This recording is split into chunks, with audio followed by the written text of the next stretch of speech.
अब अगले राज्य की ओर बढ़ते हैं जो कि दक्षिण भारत का है। राजीव जी के इलाके से आता है, दक्षिण भारत से। हालांकि राजीव खुद कर्नाटक से है। मैं बात तमिलनाडु की कर रहा हूं। तमिलनाडु का ओपिनियन पोल क्या कहता है, ये आंकड़े अब सी वोटर आपके सामने पेश कर रहा है।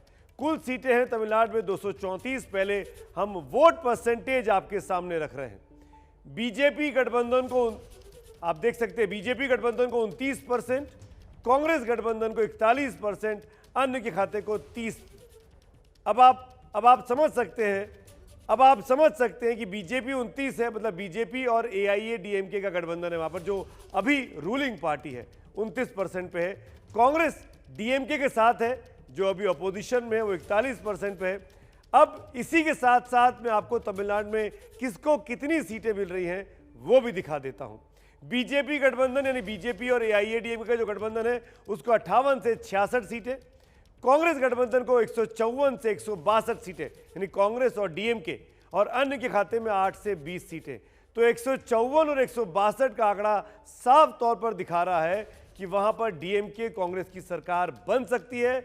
ये सी वोटर का अनुमान है, ये ओपिनियन पोल है। और मैं इस बात को और साफ कर दूं, इस परिस्थिति में लग रहा है कि कांग्रेस के लिए दक्षिण भारत की पार्टी होना वाकई में फायदेमंद हो रहा है। रशीद किदवई जी, मुझे लगता है कि राहुल गांधी ने एक जानबूझ के रणनीति के तहत ऐसा बयान दिया था, खासतौर से क्योंकि केरल उनके लिए बहुत महत्वपूर्ण है सुमित, क्योंकि तमिलनाडु में जो जीत होगी वो DMK का उसका श्रेय जाएगा। कांग्रेस तो एक उसकी छोटी पार्टनर है, जबकि केरल के लिए बहुत महत्वपूर्ण है राहुल गांधी के लिए, क्योंकि वहाँ के सांसद हैं, वो चुनाव जीते। लेकिन ये दक्षिण की जो मैं पैर जमाना है, देखिए अभी जो स्थिति है कांग्रेस की, कहीं भी पूरे 5 राज्यों में कहीं भी सरकार नहीं है। तो ये दक्षिण में कांग्रेस को जीत होना या सरकार बनना, ये उनके लिए बहुत बड़ी राहत की बात होगी, खासतौर से जब अंदरूनी तौर पर काफ़ी ज़्यादा बगावत के सुर आ रहे हैं।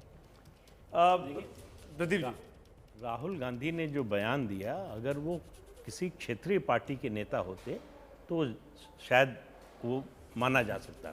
वो राष्ट्रीय पार्टी के नेता हैं, जहाँ से उत्तर प्रदेश, जहाँ से उनकी माँ सांसद हैं, वो खुद सांसद रहे, उनके पिता रहे, मतलब पूरा परिवार रहा। वहाँ से सांसद रहने के अपने अनुभव को अगर वो बुरा बता रहे हैं तो ये टिप्पणी कर रहे हैं पूरे नॉर्थ इंडिया की पॉलिटिक्स पर। बड़ी खबर जो है इस पूरे सर्वे में, अभी तक जो तमिलनाडु के आंकड़े आपको सिखाए हैं, राजीव चंद्रशेखर का रिएक्शन बहुत ज़रूरी हो जाता है। भाई आप तो एक ऐसे घोड़े पर दांव लगा रहे हैं जो लंगड़ा है, लूला है, जो चुनाव हार रहा है। गलती तो नहीं होगी कि पार्टी से? राजीव जी नहीं, सुमित जी, पहले तो मैं मानता हूँ कि DMK बड़े उदास होंगे अगर आप इसको कांग्रेस कहते हैं। This is in Tamil Nadu, Congress is riding on the coattails of DMK। ये DMK प्लस होना चाहिए, एक तो मैं क्लैरिफाई कर दूं वो। दूसरा मैं कहता हूं तो फिर वो AIADMK प्लस होना चाहिए ताकि बीजेपी के सर से ठीकरा ना लगे ना। सब ठीक है, तो DMK तो वाले रोएंगे। जैसे तेजस्वी यादव बिहार में रो रहे थे, ये भी रोएंगे।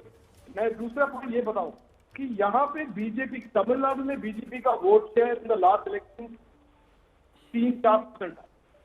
हमारा मकसद ये है कि we want to expand in the south, और तमिलनाडु में हमारा एक्सपेंशन जरूर होगा इस बार, बहुत सिग्निफिकेंट एक्सपेंशन होगा।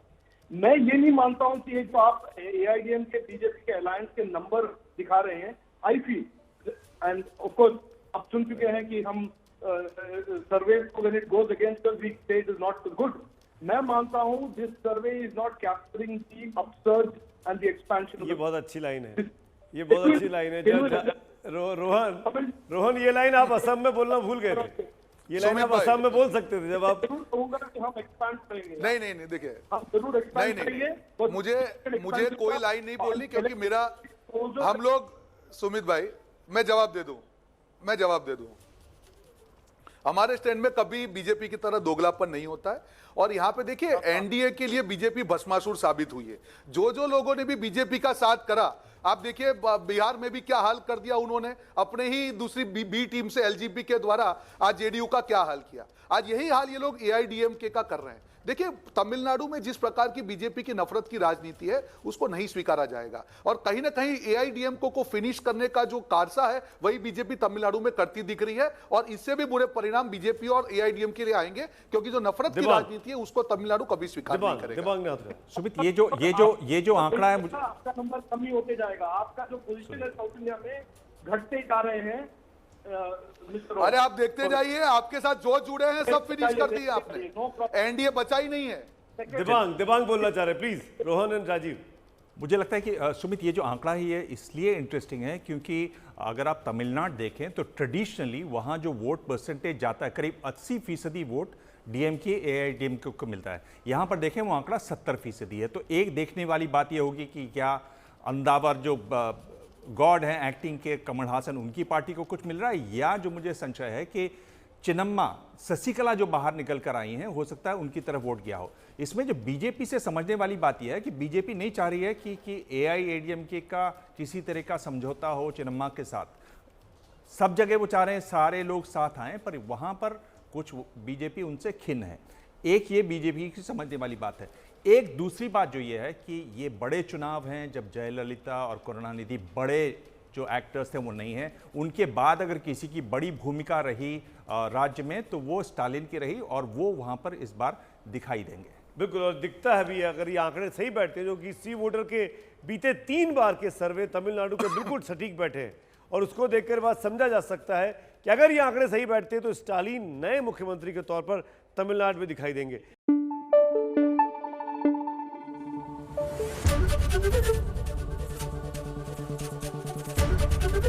एबीपी न्यूज आपको रखे आगे।